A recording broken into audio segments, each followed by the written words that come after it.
హిందూపురంలో licence లేకుండా belt shop నిర్వహిస్తూ యథేచ్ఛగా మద్యం విక్రయిస్తున్నారంటూ వైసీపీ నేతలు ఆందోళనకు దిగారు.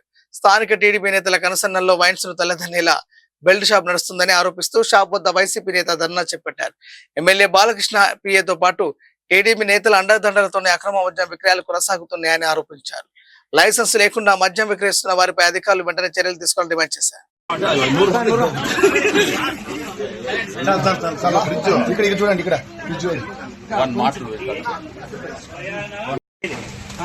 Balakrishna PA Balaji property official PA Balaji property. ఈ ప్రాపర్టీలో బెల్ట్ షాప్ జరుగుతోంది.